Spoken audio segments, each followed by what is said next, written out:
Okay, what we want to do in this series of lectures this week is talk about what happens when we take inductors and capacitors and we put them in circuits.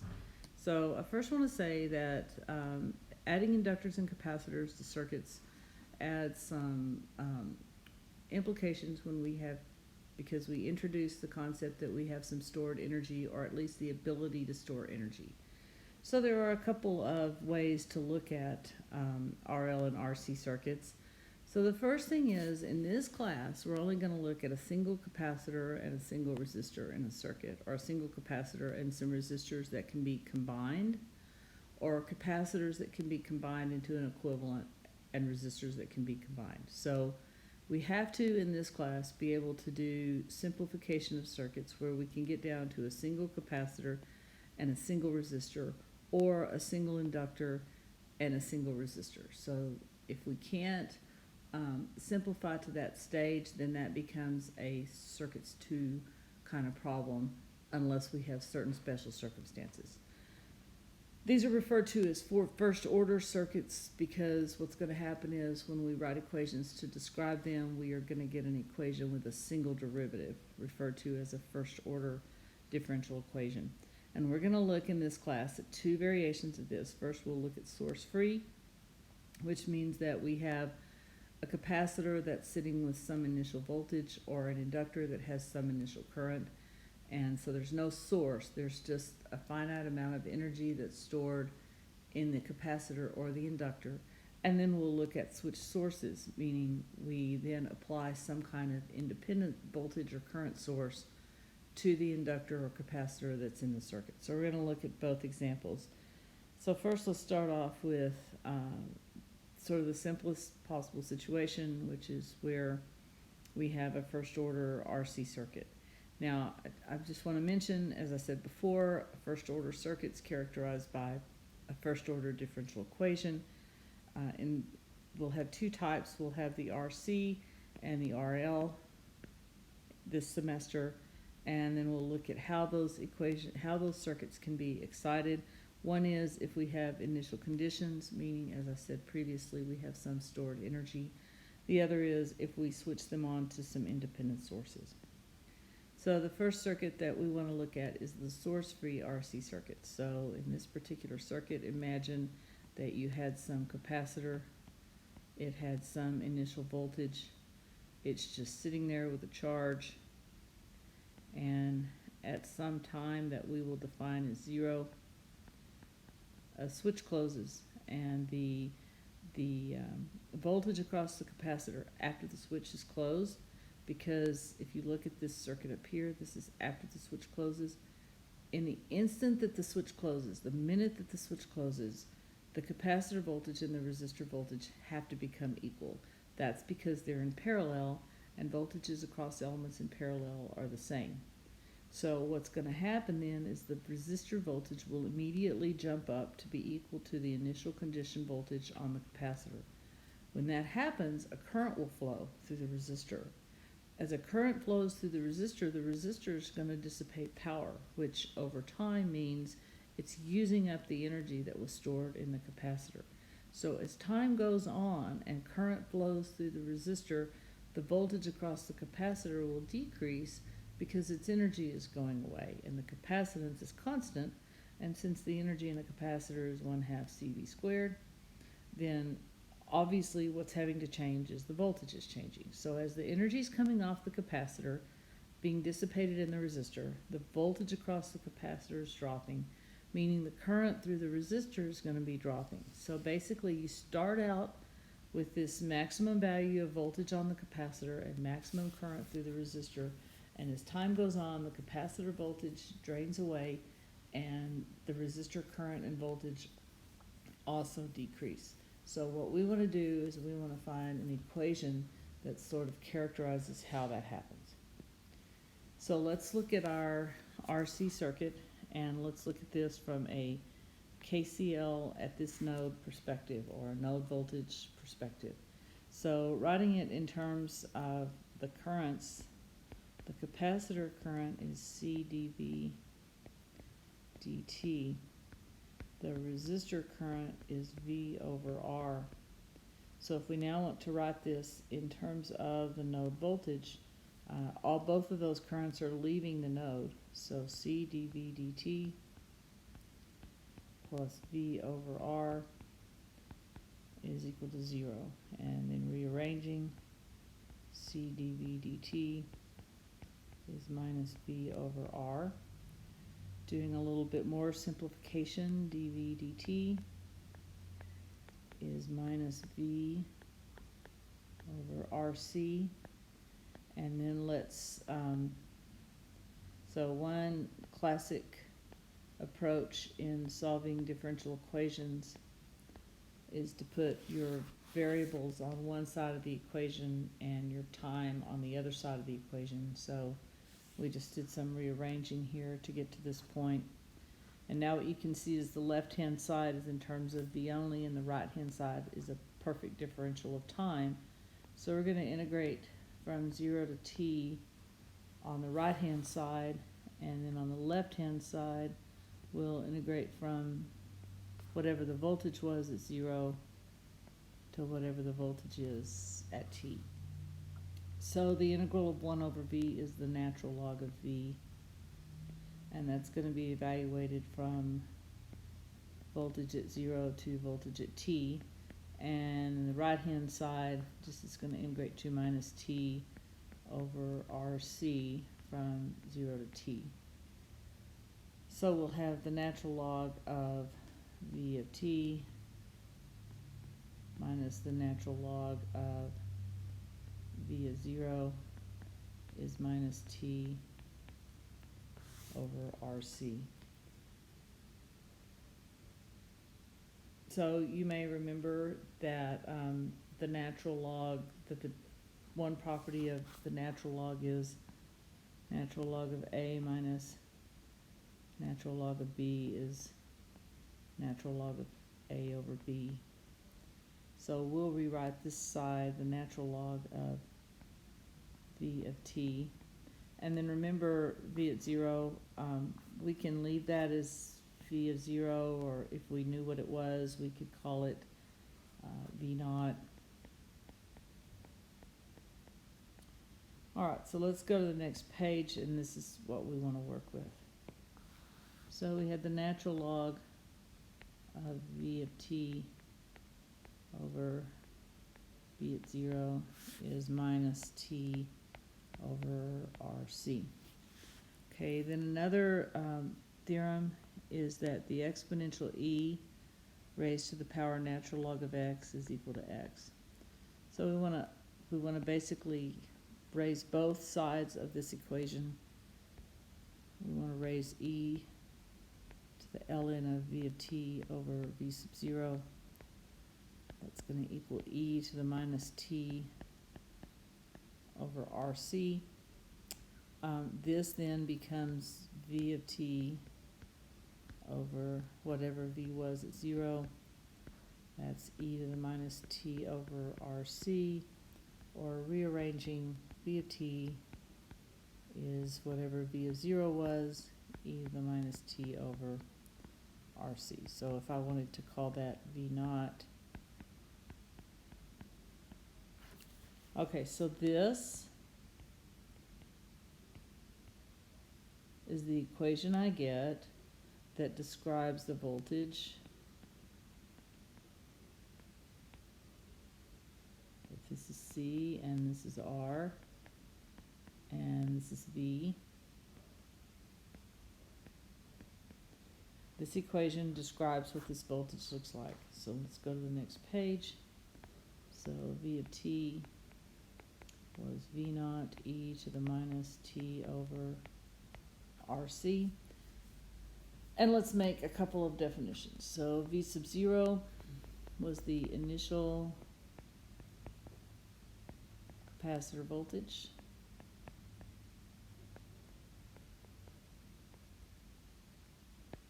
For t less than 0, in other words, the capacitor was sitting there.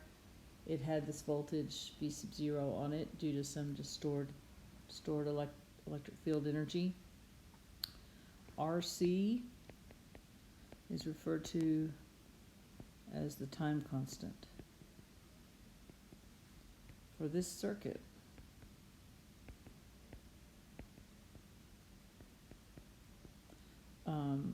V of t is called the natural response.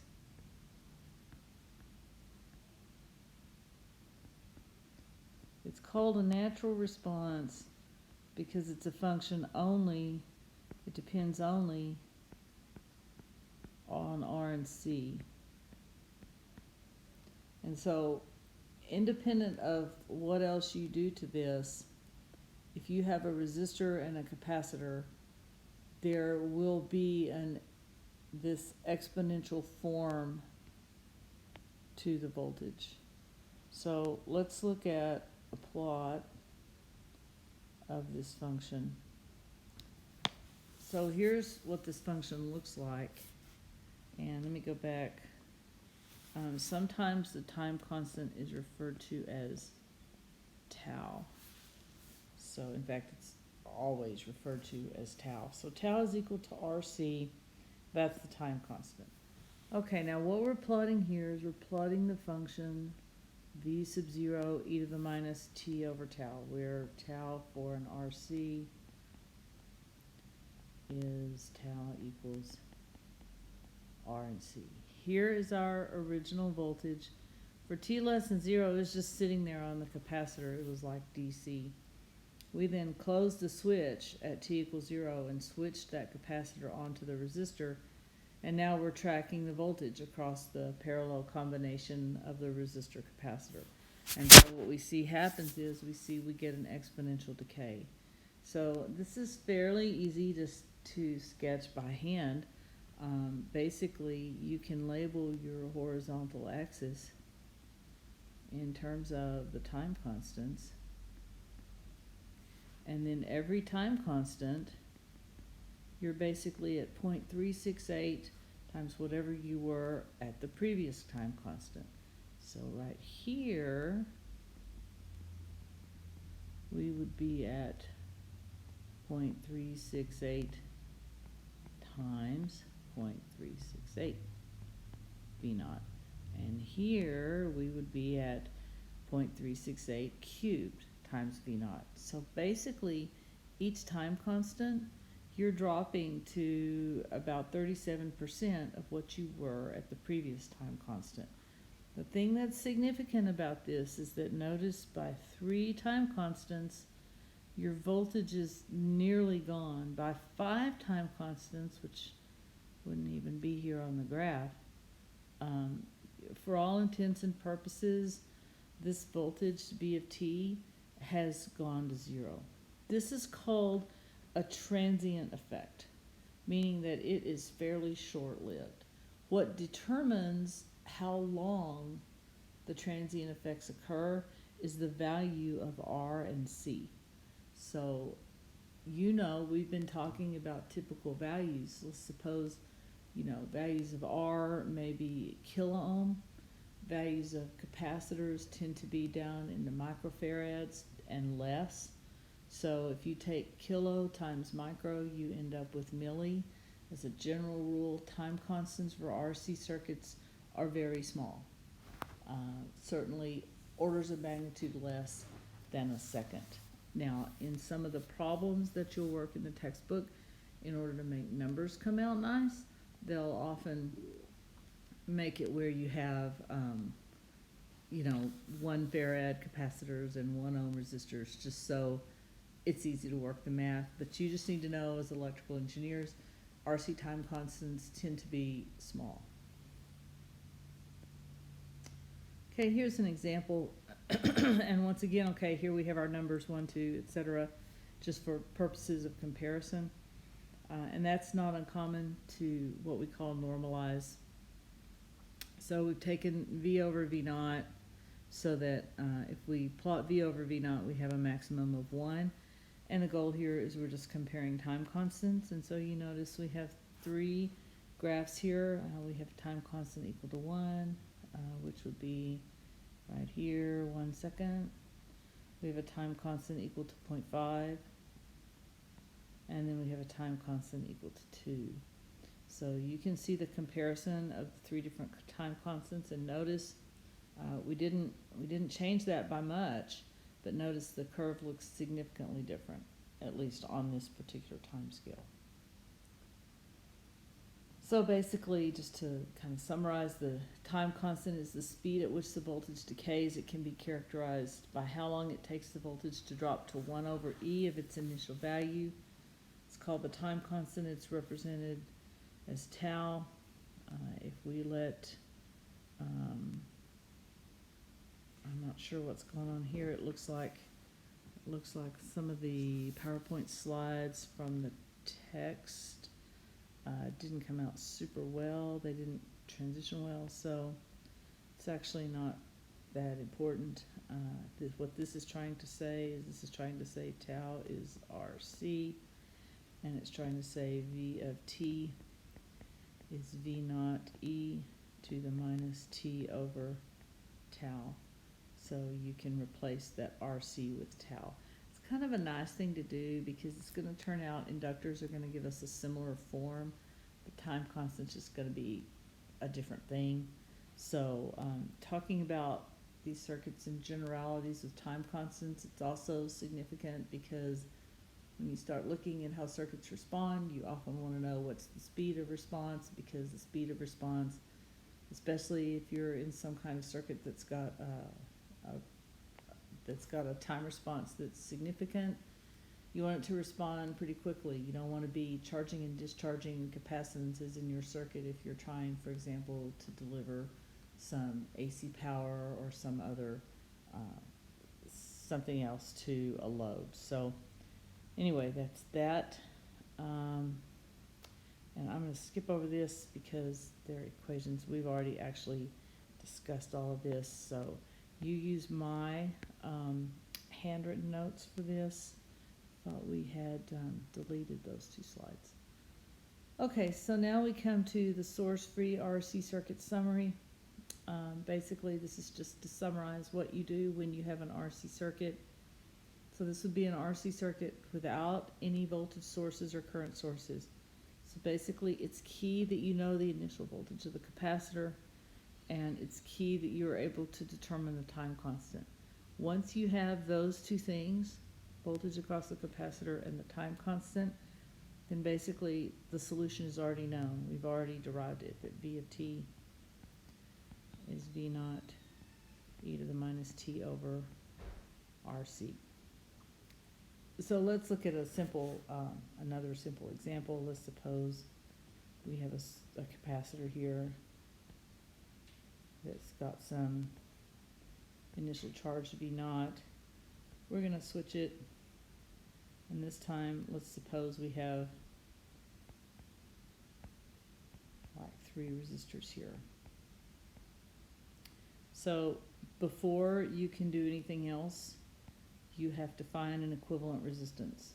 So this equation that we just wrote down, that works when you have one capacitor and one resistor. So key to find the equivalent resistance here, in this case it would be R2 plus R3 in parallel with R1. So you want to simplify this combination to this circuit because it's this resistor that's going to determine the time constant. Once you've done that, this is just a plug into the formula form to get your solution. Okay, well, it turns out you can do the same thing with an RL circuit, source-free. In the case of the RL circuit, it's a little bit more difficult to conceptually visualize because in the RL circuit, you basically have a current on the inductor.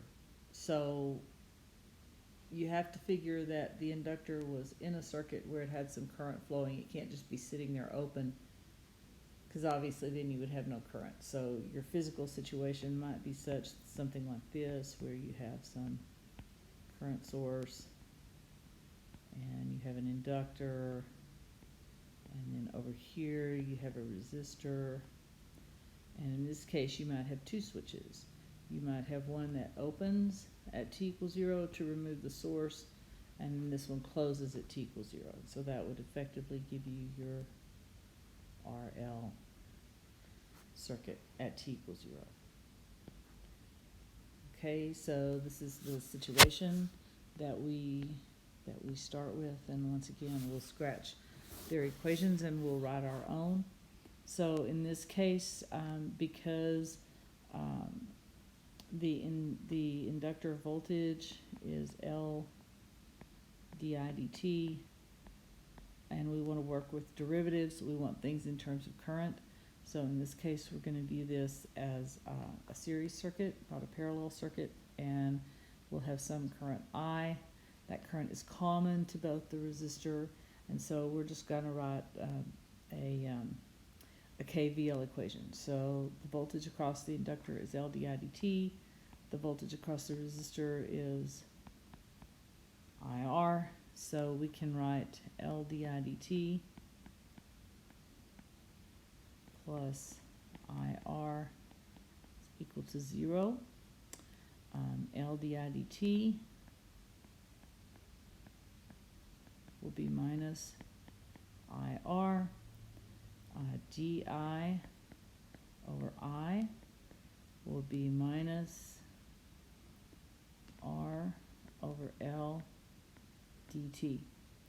So let's go back a few slides and look at the form of the RC equation, where we had this guy, and RC was our time constant. After we solved this, we found. So if we now come to our RL circuit, we have this equation. So it's di over I is minus R over L dt. I can rearrange that a little bit. dt over L over R. And so in this case, when we solve, we're going to get exactly the same thing that we got, except it'll be in terms of the current.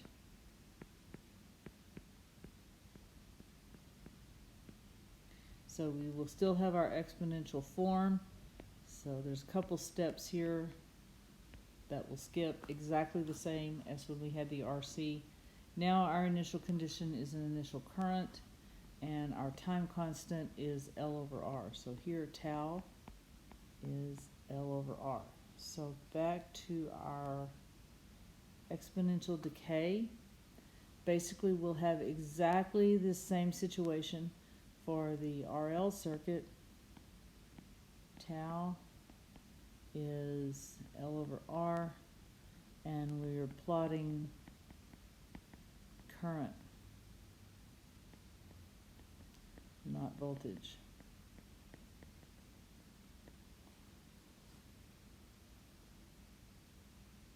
Okay, so this is referred to, this expression is referred to as the natural response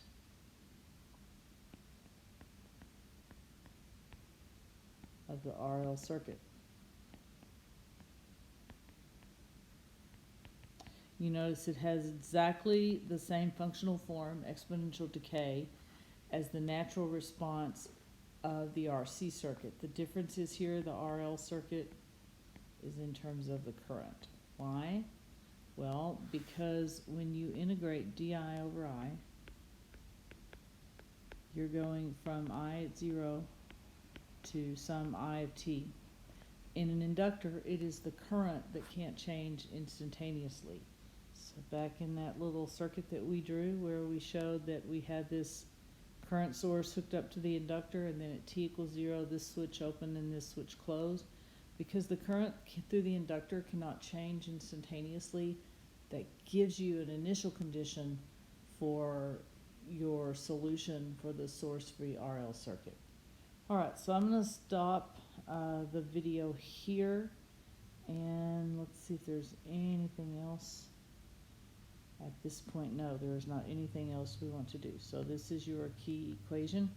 And what we're gonna do, next is we will look at a couple of examples, and then